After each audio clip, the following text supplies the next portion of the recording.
नमस्कार आदरणीय दर्शक, आजको जनता जान्न चाहन्छन् कार्यक्रममा हामी समग्र देशको अर्थव्यवस्थाको बारेमा, अर्थतन्त्रको बारेमा अर्थमन्त्रीले हिजो बजेट ल्याउनु भयो र आज बचाउ गर्नु भएको छ र अर्थमन्त्रीले भन्नुभएको छ बजेट पूर्ण कार्यान्वयन गरिन्छ।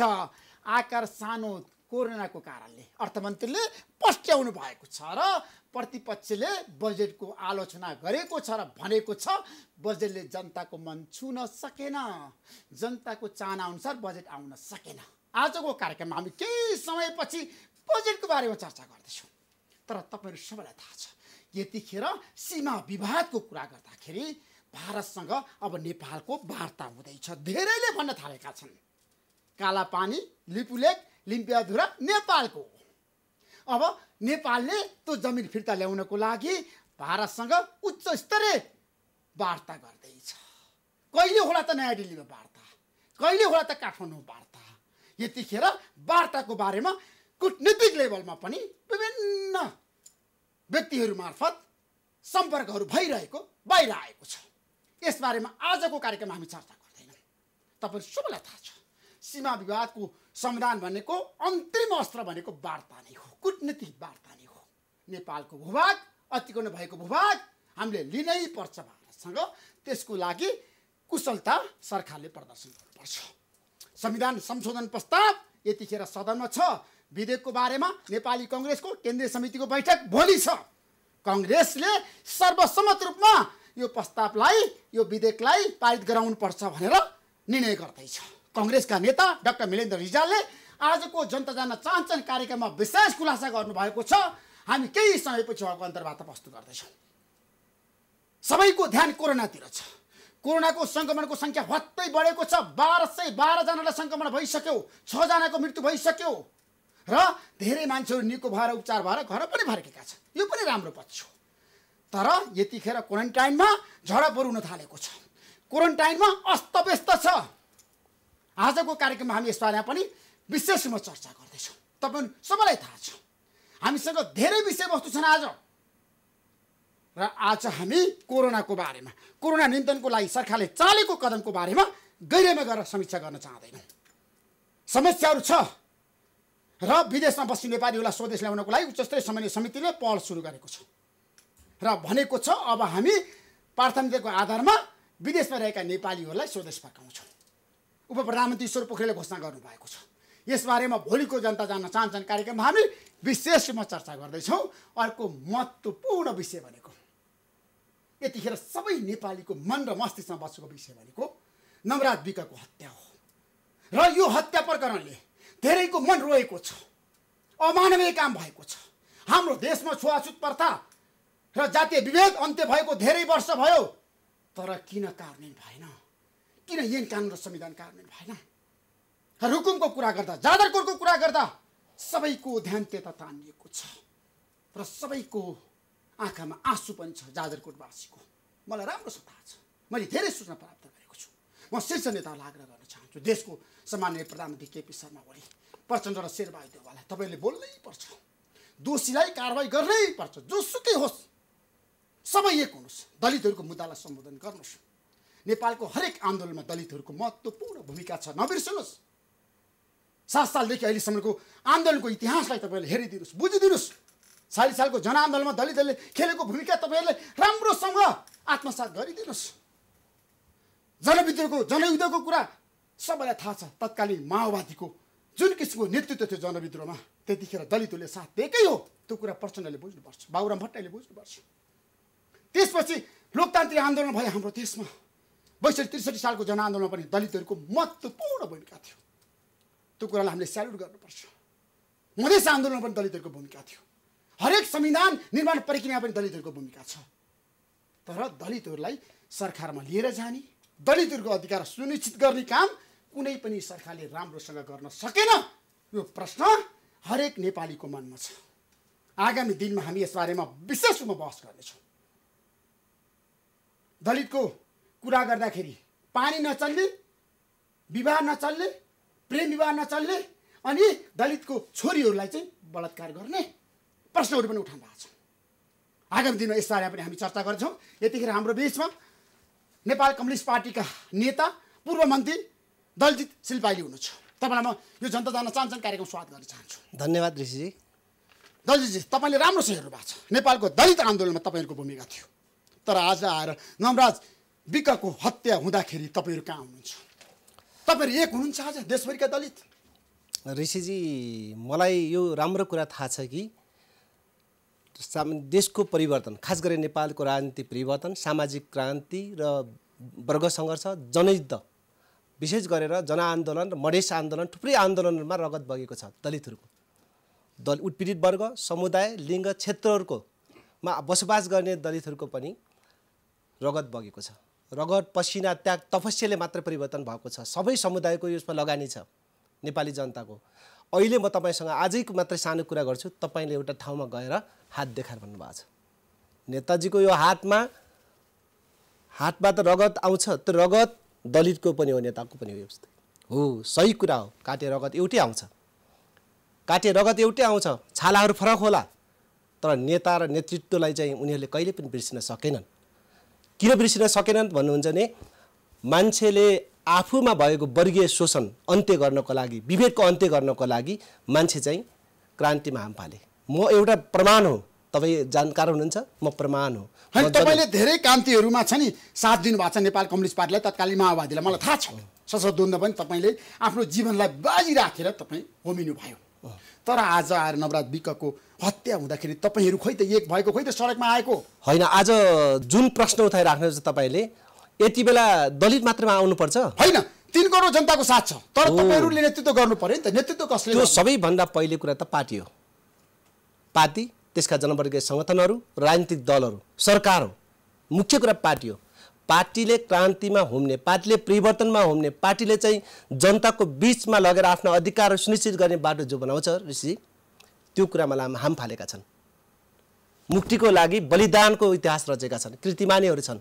आज हामीले के भन्छौँ भने यति बेलासम्म आइपुग्ने बेला नवराजजीले तपाईँले जसरी बोलिराख्नु भएको छ त्यसरी बोलिराख्दा रगत उम्लिन्छ। त्यो नवराज सहित 6 जनाको मृत्यु, 5 जनाको मृत्यु भइसक्यो, 1 जना अझै बाँकी छन्। त्यो गाउँ शोकमग्न छ। त्यो पीडा देख्दा बेला हामीलाई पनि रगत उम्लिन्छ, पीडा हुन्छ, आँसु बग्छ नि त हामीलाई। त्यति मात्र हामी सीमित छैनौँ, हामी छलफल चलाएर यसबारे पार्टीको नेतृत्वसँग तपाईँले कुराकानी गर्नु? मैले गरेको छु, किनभने सबभन्दा पहिले प्रचण्ड कमरेडसँगै कुराकानी गरेको छु। किनभने यो परिवर्तनको मुख्य नेतृत्व भनेको प्रचण्ड हो।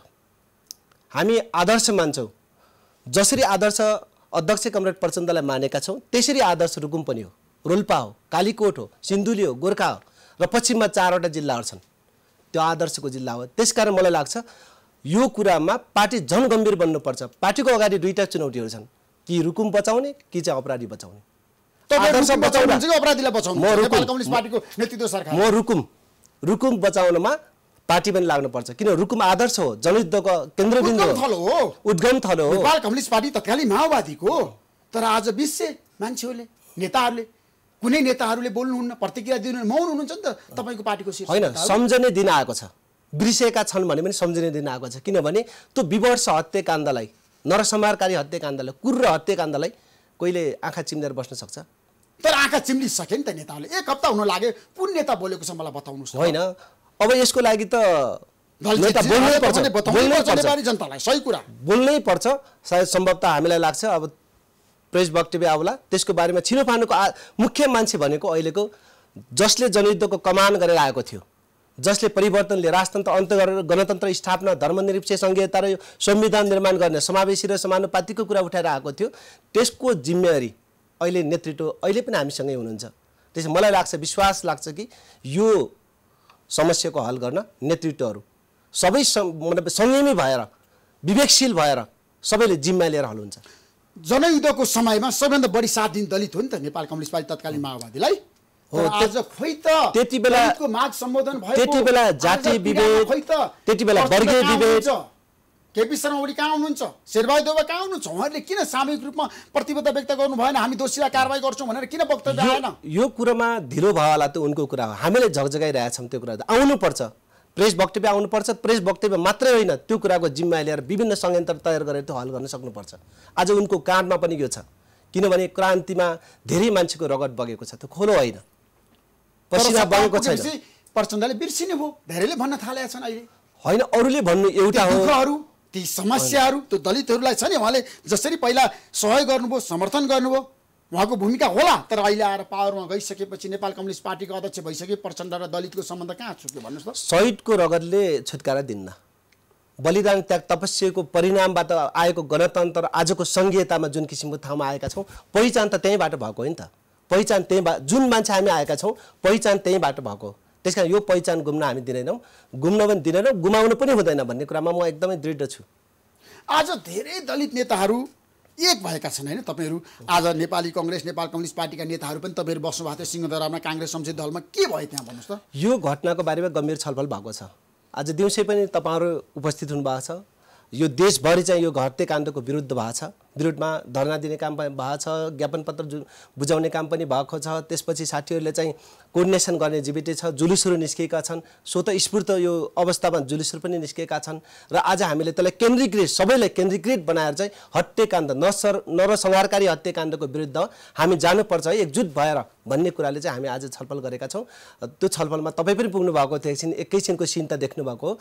हामी गम्भीर भएर यस विषयमा लाग्छौँ। त्यसो तपाईँहरू अब जानुहुन्छ, जाजरकोट जानुहुन्छ, पश्चिम रुकुम पनि जानुहुन्छ? हामी योजनाबद्ध तरिकाले जान्छौँ। योजनाबद्ध तरिकाले तपाईँहरू जान्छौँ। दोषीलाई कारबाही गर्न सकिन्छ? अब यो घटनाको पृष्ठभूमितिर जाउँ। तपाईँ त किनभने रुकुमबाट पनि नेपाली राजनीति प्रतिनिधित्व गर्ने नेता हो, तपाईँलाई त्यहाँको जनताले मन पराएको मान्छे हो। अब रुकुमको कुरा गर्दाखेरि घटना कसरी भयो, घटनाका पछाडिका पात्रहरू को छन्? अब पहिलो कुरा घटना चाहिँ के हो भने दुईजना सुषमा मल्ल र नवराज विकको बीचको प्रेम सम्बन्धबाट सुरुवात हुन्छ त्यो कुरो। अब उनीहरूको प्रेम सम्बन्ध सुरुवात भएको घटनालाई उनका आफ्नो परिवारले चाहिँ त्यसलाई डाइभर्ट गर्न खोज्छन्। त्यो भनेको कानुनी रूपमा चाहिँ उमेर पुगेन है भनेर इलाका प्रहरी कार्यालय चौधझारीमा एकचोटि उजुरी भएर छलफल हुन्छ र त्यो केही महिना अगाडि त्यसलाई चाहिँ डाइभर्ट गरिया हुन्छ। पछि उमेर पुगेपछि गर्ने गरी भनेर राखेको हुन्छ। तर घटना त्यतिमा सीमित हुँदैन। प्रेममा त कुनै सीमा छैन नि त, प्रेममा उमेरको सीमा छ र, तर व्यवस्थापन गर्ने कुरा हो नि त। त्यस कारणले त्यो व्यवस्थापन गर्ने कुरामा चाहिँ उनीहरूको प्रेम जीवितै रह्यो। अब जीवित रहिसकेपछि उनले प्रेम चाहिँ एकदम प्रगाढ भयो उनीहरूको बीचमा प्रेम प्रगाढै देखिन्छ। किनभने त्यो विभिन्न समस्याहरू बीचमा आएन होइन, विभिन्न किसिम आयो, किनभने विभिन्न आरोपहरू पनि आयो, पारिवारिक रूपमा आएको छ। किनभने तपाईँले त सुषमा र नवराजको बीचमा व्यक्तिगत रूपमा भएन, परिवारको हिसाबले दुईचोटि तीनचोटि उनी त्यो सोटी गाउँमा पुग्दा, आफ्नो जुन प्रेमिकाको घर पुग्दा दुम भन्ने कुट्ने कामहरू भएको छ। नवराजलाई दुमै भनिएको छ, दुमै भनिएको छ। त्यो कुनै भन्ने अधिकार छैन नेपालको, छैन कुनै संविधानले नेपालको नागरिकहरू सबै एक हो भन्छ, सम्मान सम्मान भन्छ। बाहुन, क्षेत्री, ठकुरी, सबै दलित, महिला हैन, सबै जनजाति सबै एक हो नि त। त्यसपछि हो एकदम सही कुरा, मुस्लिम सबै एक हो। तराई पहाड हिमालका मान्छेहरू सबै एक हुन्। काते रगतको सबैको रातै आउँछ। मेरो पनि तपाईको पनि आज यो बस्न बस्दाखेरि मेरो पनि रगत रातो छ, तपाईको रातो छ, के फरक छ? छाला फरक होला तपाईहरुले। धमालाको बीचमा कुनै फरक छ? छैन। मलाई लाग्छ किन यस्तो किसिमको भेदभाव भयो? त्यो भेदभाव भयो। एउटा कुरा त्यो घटना तपाईलाई स्मरण गराइदिए। त्यसपछि फेरि कुटपिट दुईचोटि तीनचोटि कुटपिट भइसकेपछि उनले मेसेज पनि लेखेका छन्। तपाईलाई स्क्रिनशटहरू हामीसँग छन्, प्रमाणहरू थुप्रै छन्। नवराज र उनको बीचमा भएको डायलगहरू पनि छन्, त्यो उपलब्ध हामी गराउँछौँ। किनभने त्यहाँ भन्ने छ तपाईले अब मलाई ल्याउन आउनु पर्यो। प्रेम त राम्रो कुरा हो नि त। अब गाउँघरबाट मलाई चाहिँ अलिक अप्ठ्यारो भयो, घरबाट तपाईँ आउनुहोस् भागेर जाउँ भन्ने कुरा स्क्रिनशट सुषमाले नवराजले फोनमा लेखेछ, भनेछ, फोन पनि गरेछ। उनको बाउ पनि छन्, आमा पनि छन्, दिदी पनि छन्, उनीहरू भन्छन्। त्यसकारण अब त्यसो भएपछि त्यो अन्तिम फोन हो, त्यो उनको अन्तिम फोन हो। त्यस अन्तिम फोन प्रमाणिक रूपमा छ। त्यो तपाईसँग छ नि त प्रमाण हैन? म स्क्रिनशट मैसँग छन्। घटनाक्रमहरू सबै बतुलिरहेका छौँ हामीले, थुप्रै बतुलेको। म तपाईलाई फेरिस्ती देखाइदिन्छु। हाम्रो टेलिभिजनले सुरुमै त्यो देखाएको, प्राइम टाइम टेलिभिजनले हो रिपोर्टिङ सबभन्दा पहिले घटनाक्रमलाई त्यही प्राइम टाइमले निकालेको थियो, जनताको इलाज भन्ने कार्यक्रम मार्फत। त्यसपछि बोलाइसकेपछि उनी चाहिँ आए हैन, भनेका रिजन के तपाईँ एकजना मात्रै नआउनुहोस् भनेछन्। तपाईँ चाहिँ 8-10जना साथी लिएर आउनुहोस्, अलि साथी लिएर आउनुहोस् भने म त किन आउने, तपाईँले प्रेम हो, म त एक्लै आउँछु भन्दा पनि मानेछन् कि भने आऊ भनेछन्। आइसकेपछि घटना के युवतीले नवराजलाई भनिन् आऊ एक्लै नआऊ, एक्लै नआऊ, साथीभाइ लिएर आऊ। साथीभाइ लिएर आऊ। उहाँले राम्रोसँग बुझ्नुभयो होइन? बुझ्नुभयो। मेरो परिवारले स्वीकारेको छैन नम्रता भन्ने त थाहा छ। जातीय विभेद गरेको कुरा मेरो परिवारले स्वीकारेन गर्यो भने त्यसकारण म चाहिँ प्रेम टुटाउन चाहन्न भन्ने कुराको आशय हो नि त्यो त। प्रेमको लागि बलिदान दिन तयार छु। तयार छु त भनिन् नि एक्लै होइन त्यो त गरिन्। उनको अहिले कुन मोडमा उनले गरेकी छिन् त्यो भोलि खुल्दै जाला, रहस्यहरू बाहिर आउला। अहिले तत्कालको कुरा त्यति नै हो। त्यसपछि संवाद त धेरै गरेका छन्। धेरै भएको छ संवादहरू, धेरै संवादको संवादको कुरा थोरै भएको छ। त्यसपछि उनीहरू चाहिँ के गरे भने दिउँसो गएका छन् के, दिउँसो गएका छन्। अनि दिउँसो गइसके गाउँमा पुग्ने बित्तिकै के भएको छ भने मान्छेहरू, तपाईँ यो कुरामा जानकार हुनुहुन्छ, सबै धेरै मान्छेले जानकार बुझिसकेका छन्। धेरै मान्छेले लुकाउन जरुर छैन। जनताको आँखा हो नि, हाम्रो आँखा टाढा होला तर जनताको आँखा त नजिकै छ नि त। त्यही ठाउँ स्थानीय त मान्छेको त्यहाँ पुग्न बित्तिकै एउटा लकडाउनको अवस्था थियो होइन, अथवा कोरोना कहरको थियो। अब त्यत्रो मान्छेहरू आउँदैछन् भने त्यो त लकडाउन र कोरोना कहर त एक ढङ्गको बन्यो त्यो कुरामा। तर मान्छेहरू यत्रो टिम आउँदैछ है तपाईँको कहाँ गाउँमा भन्ने खबर गइसकेपछि मान्छेहरू एलर्ट भयो के। आमाले खबर पुर्याइन्, उनले कसैसँग कुरा गरेकी थिइन्, त्यो कुरा आमा कहाँ पुग्यो, आमा कहाँ गयो, वडा अध्यक्ष कहाँ पुग्यो, वडा अध्यक्ष कहाँ पुगिसकेपछि त्यो कुरा चाहिँ तयारीमा गयो। त सुषमाले परिवारको सदस्यलाई त्यो कुरा भनिन्, आफ्नो कुरा त भनिन् नि। आज नवरात मलाई लिन आउँदैछ भनेर त्यो कतै भनिन् आफ्नो साथीसँग। त्यो आमा कहाँ गयो, आमा कहाँ गइसकेपछि कानमा गइसकेपछि अब त आमाले त थाहा छ नि त त्यो बिको भन्ने, त्यसले मेरो छोरी आज लिन आउँदैछ भन्ने भयो नि। त्यसपछि हतियार के भयो भने लकडाउन भयो नि त। अहिले लकडाउन छ, यति बेला त्यत्रो टिम आएर मेरो छोरी लान्छ भन्ने त त्यो कुरा चाहिँ उता के अरे वडा अध्यक्षले भनिसकेपछि वडा अध्यक्षले त्यहाँको नियम अनुसारको तयारी गर्यो, तिनीहरूलाई छिर्न दिनुहुन्न। वडा अध्यक्षले त्यो तयारी गर्यो, छिर्न दिनुहुन्न। अहिले त घटनाक्रम डम्बर मल्लले सम्पूर्ण उता रणनीति बनाए, अब छिर्न दिनुहुन्न होइन, नवरातलाई छिर्न दिनुहुन्न। आमाले त्यो खबर दिइसकेपछि उनीहरूले छिर्न दिनुहुन्न भन्ने नै प्लान बनाए के, प्लान बनाए। त्यसपछि गए। प्रेमले त त्यो छेकबार भन्दैन नि, कसैको पर्खाललाई पनि भन्दैन नि त। उनीहरू गइसकेपछि लगत्तै आमाले ल है यस्तो आयो भनेपछि त्यो गाउँबाट सबै जम्मा भएर अब लखेट्ने काम गरे। लछार पछार पनि गरेका छन् है। त्यसपछि लखेट्ने काम गरेका छन्। लखेट्ने काम गरिसकेपछि लछार पछार कसलाई गरेका छ? त्यही ग्रुपलाई गरेका छ। ग्रुप त्यो कतिजना मान्छे आथे त्यहाँ पुग्ने त 18 जना पुगेका हुन्। 18 जना पुगेका हुन्। 18 जना पुगेपछि मलाई लाग्छ ऋषिजी लकडाउनको बेला गए भने पनि कोरोनाको महामारीमा पुगे पनि मार्नुहुन्न थियो। नम्बर 1 मान्छेलाई मार्ने अधिकार कसैलाई पनि छैन है, कुनै पनि संविधान ऐन कानुनमा छैन। मार्नुहुन्न थियो। त्यति बेला के गर्नु पर्थ्यो भने समातेर त्यही राख्न सक्नु। सुरक्षाकर्मीलाई बुझाइदिनु उनीहरू लौ समात्दिनु पर्यो भनेर बुझाइदिए भए जनप्रतिनिधिको काम के? जनप्रतिनिधिको काम त त्यही हेर्ने त हो नि, सबै त्यही कुरा मिलाउने त हो नि त। गाउँको जनताको समस्या बुझ्ने कुरा न हो, त्यो पनि एउटा समस्या हो नि। त्यसकारण नियमलाई पालन गरेर पुलिस कहाँ बुझाइदियो भने त्यो हल हुन्थ्यो। लखेटी कुटी ढुङ्गा मोराले हानी मार्नुपर्छ भन्ने त थिएन नि। नदीको किनारमा जाने बेला 6 जनालाई चाहिँ नियन्त्रणमा ल्याएछन्। अरू 12 जना चाहिँ हाम फालेर भेरी नदीबाट पाल्नपट्टि गएका छन्, जाजारकोटको भूमिमा गएका छन्। तर एउटा टिम अर्को त्यहाँ पनि पुगेको रहेछ। गएको 12 जनालाई पनि समातेर फेरि यतै ल्याएर बुझाइदिएछन्। इलाका प्रहरी कार्यालय र के अरे चौरझारी पुगेका छन् भने उता 6 जनाको स्थिति भनेको अब अँधेरो पनि हुन गयो। त्यसपछि चाहिँ कुट्ने कामहरू पनि भयो, पिट्ने काम पनि भएको छ। किन? त्यसको प्रमाण छन्। त्यसको प्रमाण के छन् भने के छ प्रमाण? 6 जनालाई नियन्त्रण गरेको त्यहाँ राखेको प्रत्यक्षदर्शीहरूको एउटा छ। एउटा जनता नै पारिपट्टिका जनता छन्। दोस्रो कुरा मुख्य प्रमाण भनेको त 12 जना बाँचेका छन् नि त। पुग्यो सुदीप खड्काले पनि मसँग भन्नु नेपाली रेडियो नेटवर्कमा नेपाली बसमा जनता जान चाहन्छन् कार्यक्रम बताउनु भएको हो। उले यति बिर्ता प्रत्यक्ष हो नि त प्रत्यक्ष उनीहरूको प्रमाण त्यो हो। हामी त्यहाँ पुगेका थियौँ, यस्तो भयो, तिनीहरू चाहिँ प्रत्यक्ष भन्। आज मलाई एउटा चिन्ता छ कि ती जे मिडियामा आएर तपाईँकै मिडियामा आएर पनि बोलिरहेछन्, तपाईँसँग नै आएर बोलिरहेछन्, तिनको चिन्ता छ, सुरक्षाको चिन्ता छ। अहिले त्यसरी मान्छे मार्नेले तिनीले भोलि अप्ठ्यारो स्थितिमा पुर्याउँछन् भन्न के सकिने, के मतलब गाह्रो हुने भयो। त्यो 6 जनालाई मारेको 6 जना बेपत्ता भए। नवराजको लास छिटै पाइयो, जुन प्रेम थियो उसको लास पाइयो सुरुमा। अब त्यसपछि अरू क्रमशः एक दिनमा एक दिन 2 दिनको फरकमा भेटिन्छन्। आज 4 जना 5 जनाको मतलब यो सब भेटिसक्यो। एकजना गोविन्द साई भन्नेको चाहिँ एकजनाको मात्रै बाँकी छ। त्यसकारण अब ती भेटिएका शवहरू निर्मम विभत्स खालका छन्, कुटपिट भएका छन्। दोहोरो भिडन्तमा मारिएको भनेर पनि बाहिर समाचारहरू आएको छ। दलजितजी के हो वास्तविकता? दोहोरो भिडन्त केलाई भन्नुहुन्छ? त्यहाँ निशस्त्र मान्छेहरू लखेती मागेका छन्, त्यत्रो डोरीबाट ढुङ्गा मडा गरिरहेछन्, अनि कुटिएका छन्, हात भाँचेछ, खुट्टा भाँचेछ, टाउका फोडिदिएछ, अनि कञ्चनमा ढुङ्गा हान्ने छ। त्यो कसरी एकहो ल दोहोरो भिडन्त भने यता पनि त हुन्थ्यो नि। यताको कोही घाइते भएर त्यो मर्या छ, यताको कोही घाइते भएर नदीमा बगेको छ। त्यस कारण एउटा त्यो। अनि दोस्रो कुरा के छ, नदीमा म अझै दाबीका साथ भन्छु, भेरी नदीको किनार त्यहाँ बस्ने मान्छेहरू पौडी बाज्ने हुन्। पौडी बाजे है?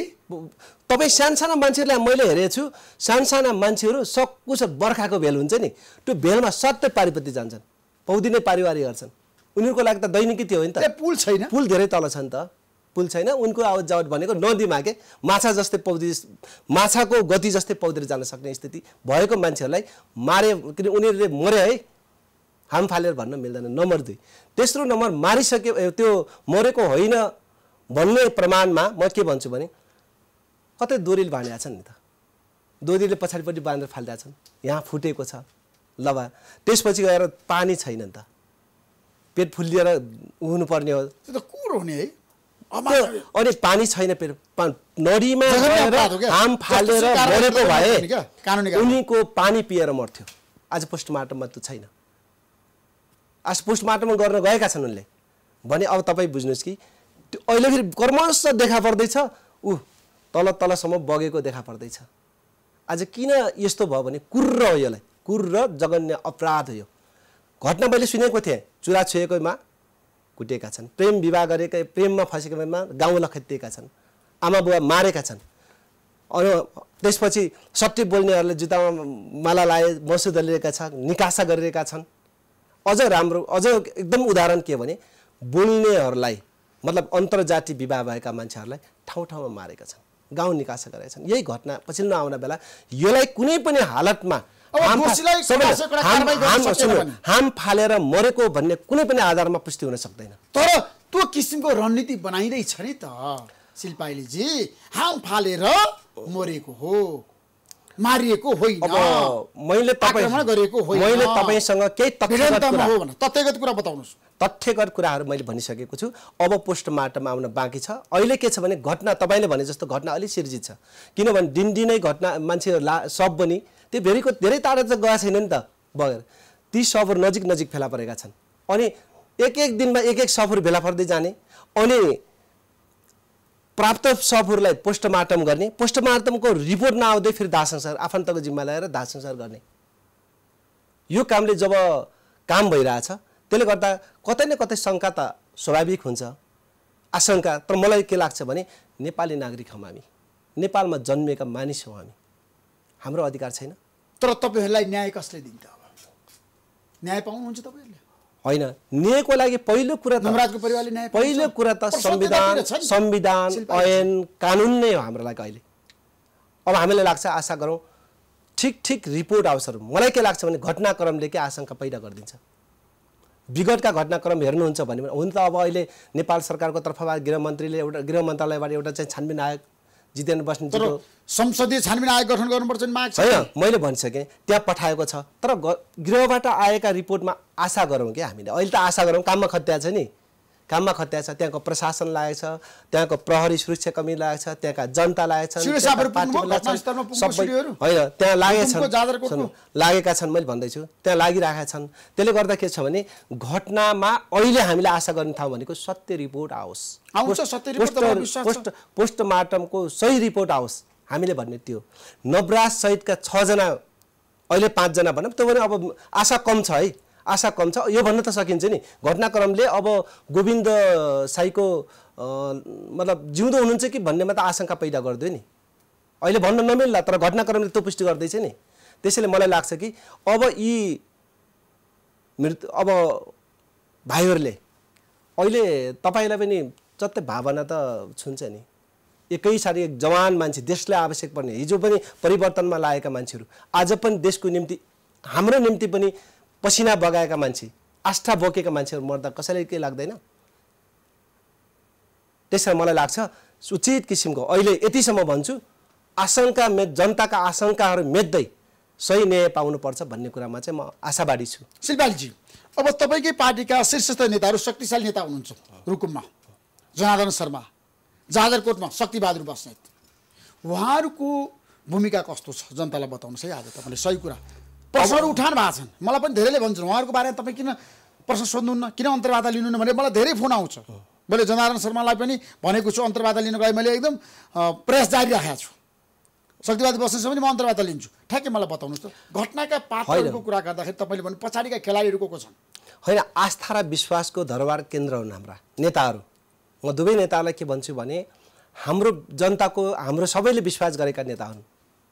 त्यसकारण मलाई लाग्छ उहाँहरूले विश्वसनीय कामका साथ जिम्मेवारी भएर त्यो घटनाको छानबिनतिर लाग्नुपर्छ। कुनै हालतमा पनि यसलाई दायाँ बायाँ गर्नुहुन्न भन्ने मलाई लाग्छ। उनको बाँकी कुराबारेमा त उहाँलाई अन्तर्वार्ता लिन तपाईँले उतै सोध्नुहुन्छ नि त। होइन, डम्बर मल्ललाई बचाउने काम जनार्दन शर्माले गर्नुभयो भन्ने आरोप पनि छ नि त फेरि बाहिर। होइन, अहिले अहिले लिखित रूपमा यसरी आएको हामीले एउटा प्रमाणको रूपमा मान्नु पऱ्यो नि त। यसरी गरेको छ नै बचाउने भन्ने त त्यो त हामीसँग छैन नि। तर मलाई पछिल्लो उहाँको अस्ति हाउसमा उहाँले बोल्दाखेरि हङ्गामा भयो नि त। फेरि हाउसमा बोल्दा उहाँ बोल्नै पर्थ्यो, किनभने म बोल्नै पर्छ, उहाँ बोल्नै पर्छ, अरू पनि एनएसएम जिल्लाको हिसाबले बोल्नै पर्छ। बोल्ने बेला कतिपय सत्य पार्टीले बोल्नुभयो मसँग रेडियोमा, राम्रोसँग अन्तर्वाद दिनुभयो। उहाँले दोषीलाई कारवाही गर्छु भनेर भन्नुभयो। होइन, मैले भन्दैछु त्यहाँ बोल्ने बेला त्यहाँको घटनाको यथार्थमा अलिकति चाहिँ तयारी गर्नु पर्थ्यो। मेरो भनेको तयारी गर्नु पर्थ्यो।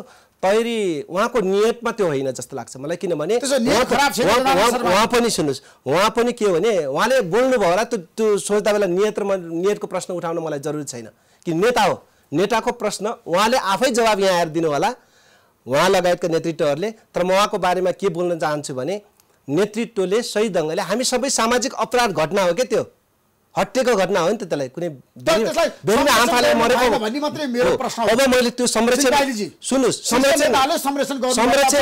संरक्षण गर्नुहुन्न भन्ने कुरामा म तपाईँलाई के भन्छु भने आज हाम्रो अगाडि एउटा ठुलो भावनात्मक र विचारको प्रश्न उठेको छ। त्यो भनेको रुकुम जनयुद्धको केन्द्रबिन्दु, आस्था आदर्शको केन्द्रबिन्दु, जाजरकोट पनि हो। जाजरकोट मैले भन्दैछु, जाजरकोट आस्थाको र जनयुद्धको केन्द्रबिन्दु हो। त्यहाँ घटेका घटनाले हामी सबैले पोल्छ। अब जाजरकोट र रुकुम जाजरकोट बस्ने कि नबस्ने प्रश्न यो नेताहरूको चुनौती पनि हो। रुकुम जाजरकोट भनेको यत्रो परिवर्तनको युद्ध थालनीको केन्द्रबिन्दुहरू हो नि त। त्यहाँका शहीद परिवार, घाइते, बेपत्ता, त्यहाँका चाहिँ मतलब महान जनताहरूप्रति सेल्युट गर्नुपर्छ नि त। आज जनता मर्दै बेला चाहिँ कुनै विषयलाई डाइभर्ट गर्न हामी चाहन्नौँ। त्यसैले मलाई लाग्छ नेताहरू कुल डाउन हुनुपर्छ कि विवेकशील भएर नेतृत्वले चाहिँ जवाब दिनुपर्छ। जवाब दिने टाइम पनि आएको छ, त्यो न्याय दिने परीक्षणको एउटा हामी सबैले चाहिँ एउटा परीक्षाको घडी पनि आएको छ। उत्रिनु पर्छ। मलाई आज भेरीमा पौडी खेलेर पारिपति गएका छन् 12 जना। अब भेरीको होइन कि अग्नि परीक्षामा उत्रिने दिनहरू हाम्रो कहाँ आएको छ। त्यसैले गर्दा हामीले घटनालाई गम्भीरताका साथ लिनै पर्छ। रुकुम बचाउनु पर्छ, अपराधी बचाउने होइन हामीले। जाजरकोट बचाउनु पर्छ, अपराधी बचाउने होइन हामीले हिजोको आस्था र आदर्शले बचाउनु पर्छ, त्यो अपराधीको संरक्षण गर्ने होइन नि। हामी कसैले पनि गर्दैनौँ। मलाई लाग्छ हिजो अस्ति मात्रै के एउटा प्रेस वक्तव्य मार्फत अब उचित छानबिन गरिन्छ। म चाहिँ सहयोग गर्छु भन्ने हिसाबले पनि धारणा बाहिर आइसकेको छ। विश्वास गरौँ न, नेतृत्वको हैसियतले चाहिँ शक्तिबहादुर बस्नेतको सहयोग र समर्थन न्याय पीडित जनतालाई छ, जनतालाई छ होइन, हुनुपर्छ नि। किनभने उहाँहरू पनि जनताको परेको जनतालाई छ होइन समर्थन। जनताको भोटबाट, मतदानबाट जनताले हिजोको नेता मानेर आइसकेपछि नेताले त्यो कुरा त बिर्सिँदैन नि त। मलाई आशा छ उहाँहरूले न्यायपूर्ण तरिकाले चाहिँ फिल्डमा गएर पीडितको पक्षमा बोल्नु पर्यो क्या, पीडितको पक्षमा बोल्नुपर्छ, पीडितको पक्षमा तयार हुनु पर्यो नेता, पीडितको पक्षमा बोल्नुपर्छ र पीडितको पक्षमा चाहिँ उहाँले न्याय दिनुपर्छ। र अपराधी जोसुनै हुन् 5 जना जसरी आज हाम्रो बिचमा हुनुहुन्न त, निधन भइसकेका छन् त, उहाँहरूको परिवारको पक्षमा नबोल्ने, बोल्नुपर्छ, क्षतिपूर्ति नदिने। मैले त के भन्छु भने यिनीहरूलाई सामाजिक सांस्कृतिक रूपान्तरणको लागि यिनीहरू त शहीद भए त। शहीद घोषणा गर्नु पर्दैन? सरकारले त शहीद घोषणा गर्नुपर्छ नि। त्यसको माग शहीद घोषणा गर्नुपर्छ। राष्ट्रिय बहसको विषय बन्छ हैन? एकदम शहीद घोषणा गर्नुपर्छ। शहीद घोषणा गर्नुपर्छ। शहीद घोषणा गर्नुपर्छ। सरकारले शहीद सभाको शहीद भन्नाले शहीदले जसरी दिँदै आएको छ क्षतिपूर्ति दिनुपर्छ परिवारलाई। उनका बालबच्चाहरूको पालन पोषण छन् नि कतिपयको त बालबच्चाहरू घर परिवारमा बालबच्चाहरूको पालन पोषण शिक्षा दीक्षामा पनि सहयोग गर्नुपर्छ। हामीले चाहिँ सरकारले भनेको के हो भने सरकार यसमा जिम्मेवार बन्नुपर्छ, पार्टीहरू जिम्मेवार बन्नुपर्छ, नेताहरू जिम्मेवार बन्नुपर्छ। अब मैले भने तत्कालै जाजरकोट, तत्कालै चाहिँ रुकुम घटनास्थलमा र घटनास्थलको यथार्थसहित सबैको ध्यान के देश विदेशमा त सबैको ध्यान चाहिँ रुकुम सोटी घटनामा छ, जाजरकोटमा छ। हामीले दायाँ बायाँ गरेर हुन्छ। नेताहरूको ध्यान कता छ? हाम्रो नेताहरूको पनि जतासुकै होस् त्यतै हुनुपर्छ। अब त्यतै हुनुपर्छ क्या। अब तपाईँको ध्यान पनि त्यतै हुनुपर्छ, मेरो ध्यान पनि नेताहरूको पनि त्यतै हुनुपर्छ नि। अब त मेरो आग्रह छ है शिल्पालजी तपाईँलाई, नवराजको अथवा अन्य 5 जनाको परिवारले न्याय पाउनुपर्छ है। बगेको तपाईँ प्रतिबद्ध हुनुहोस् है। बगेको आँसुको ब्याज, बगाएको रगतको ब्याज न्यायपूर्ण हुनुपर्छ। तपाईँको भनाइमा म सहमत छु, न्याय पाउनुपर्छ। न्याय पाउनुपर्छ, जस्तै मूल्य चुकाए पनि उहाँहरूले न्याय दिनुपर्छ। म त्यही पक्षमा छु। अहिले जति आवाज उठाएका छन् न्यायको पक्षमा उठेका आवाज हुन्। म ती आवाजहरूलाई ती जुन किसिमको क्रियाकलाप देशभरि भएको छ उहाँहरूलाई स्वागत गर्न चाहन्छु, धन्यवाद दिन्छु। फेरि पनि म के भन्छु भने नवराज लगायत नवराज, विकट, टिकाराम सुनार, गणेश बुढा अनि लोकेन्द्र सुनार, अहिले सन्दीप विक, यी सबैको परिवारको जुन किसिमको चित्कार छ, हामी एकचोटि कतै बसेका छौँ भने पनि एकचोटि हेरौँ कि त्यतै सम्झौँ नि त। हिजोको हामी भावनात्मक कुरा, हिजो जनताको बिचमा हामी भोट माग्न जाँदा, जनताको बिचमा हामीसँगै युद्धमा हुमिँदा जे कुराको स्थिति थियो आज त्यो एकचोटि सम्झौँ। आज चित्कार छोडेर रोइ कराई गरेका छन्, घटनास्थलहरू डरलाग्दो छन्। आज नेताहरूले त्यहाँ सोच्नुपर्छ नि, मेरो नजिक होला कोही होला उसको संरक्षण होइन, अपराधी नै हो के, जोसुकै होस् न, अपराधी नै हो। त्यसकारण अपराधीलाई कुनै पनि हालतमा छुट दिनुहुन्न। हाम्रो देशमा दलितहरूको फेरि एउटा कुरा महत्त्वपूर्ण भूमिका छ देशको परिवर्तनको लागि। अपराधी जरो देखि नै छ नि हो। अपराधीको कुरा म के भन्छु भने जातीय भेदभाव उखालेर फालौँ। आज मेरो एउटा ठिक छ, म त्यो पनि जोड्छु। उता अपराधीको कुरा गर्दा समाजका सबै मान्छेहरू त अपराधी होइनन् नि। अहिले पनि के घटनामा सबै मान्छेहरू त अपराधी होला नि त। त्यहाँ त छनौट गरेर जो मान्छे हट्टेमा छ, ढुङ्गा कसले हान्यो, दोरीले कसले बान्यो, नदीमा कसले फाल्यो, त्यो त त्यहीकै मान्छेहरूले बताउला त। आज सबैलाई दोषी त देख्न सकिँदैन नि। त्यस कारणले अपराधीले जो क्रियाकलाप गरेछ जनतासँग पनि हामीले लिनुपर्छ, त्यो जनतासँग नै बुझ्नुपर्छ हामीले। त्यसमा मलाई लाग्छ कि सोती गाउँका जनताहरूले, जो देख्ने जनताहरू छन्, प्रत्यक्ष साथीहरू छन्, ती साथीहरूलाई हामीले को हुन् त, ढुङ्गा हान्ने को हुन्, समात्ने को हुन्, नदीमा फाल्ने को हुन् त भन्छ नि त। त्यो कुरा पनि लिनुपर्छ। मलाई अझ सत्य तथ्य एउटा विषय जनताको बिचमा पनि लिनुपर्छ। सबै जनताहरू चाहिँ यसमा संलग्न भएर हानेका छन् भन्ने होइन। केही ग्रुपका मान्छेहरू, तीमध्ये पनि अपराधीहरू छन्। अपराधीहरू क्रूर अपराध गर्ने मनस्थितिले ग्रस्त भएका छन्, जसलाई कानुन, संविधान, ऐन सबै बिर्सेर अपराधी मनस्थितिले काम गरेका छ, त्यसलाई छोड्नुहुन्न। दोस्रो कुरा, जहाँसम्म यो परिवर्तनको रूपमा जनयुद्ध लगायतका थुप्रै हरेक आन्दोलनमा ल तपाईँ भन्नुहुन्छ छ। हिजो राणाकाल अगाडि र त्यसभन्दा पछाडि 46 सालको जनआन्दोलन भनौँ, 17 साल पछाडिको 46 साल हुँदै 2052 साल पछिको जनयुद्ध 10 वर्षको, त्यसपछिको जनआन्दोलन, शान्ति प्रक्रियाका विभिन्न सङ्घर्ष अधिकारका कहाँ छैनन् भन्नु त। दलित उत्पीडितहरू अनि महिला, किसान, दलित, महिला मतलब जनजाति, अल्पसङ्ख्यक कुन मान्छेले रगत बगाएको छैन, कुन मान्छेको बेपत्ताको लिस्टमा छैन, कुन मान्छेहरू मतलब एउटा क्रान्तिमा परिवर्तनमा हुमिएका छैनन् ल भन। चाहे त्यो मेची होस्, महाकाली होस्, चाहे तराई होस्, हिमाल होस्, पहाड होस्। त्यसकारण मलाई लाग्छ भने एउटा महान यात्रा थियो हिजो, हामी सबै हुमियौँ, परिवर्तन पनि भयो। परिवर्तन भयो, तर परिवर्तन भइसकेपछि तपाईँहरूलाई छ नि चुनावको बेला मात्रै प्रयोग गरियो क्या, भोट माग्न मात्रै प्रयोग गरियो क्या। होइन, एउटा कुरा सिरियस, छुवाछुत र यो जातीय विभेदको अन्त्यको लागि चाहिँ नि धेरै ऐन कानुन बन्यो, संविधान बन्यो, तर कार्यान्वयन भएन शिल्पाजीजी। अब एउटा कुरा के छ भने म तपाईँसँग रियल कुरा भन्छु, पावर हुनुहुन्छ आज, रियल कुरा तपाईँसँग भन्छु। संविधानमा लेख्दैमा हामीले पछिल्लो घटना है संविधानमा लेख्दैमा कानुनमा लेख्दैमा ऐनमा लेख्दैमा जतिसुकै राम्रा लेखे पनि व्यवहारमा उत्रिएन भने त्यसको अर्थ कम हुन्छ। अहिलेका घटनाहरू असाध्यै राम्रा छन् लेखाइमा। हाम्रो नेतृत्वहरू मासमा गएर हामी बोल्दा जनताकै पक्षमा बोल्छौँ, आफ्ना दस्तावेजहरूमा लेख्दा जनताकै पक्षमा लेख्छौँ, मुक्तिकै पक्षमा लेख्छौँ, भाषण गर्दा मुक्तिकै पक्षमा कुरा गर्छौँ। तर व्यवहारमा जाँदा बेला त्यो प्रयोग हुन सकेन भने त्यसको अर्थ न। आज त पीडा भएको छ, ऐन बनेको छ नि, जातीय कसुर ऐनहरू बनेको छ, कारबाही होइन भने संविधानमा त्यति कुरा लेखेको छ। धेरै विषयवस्तु छन्, म केही समय विश्राम लिन्छु, विश्रामपछि पुनः आउनेछु। प्रतीक्षा गर्नुहोस्, कार्यक्रम हेर्दै गर्नुहोस्।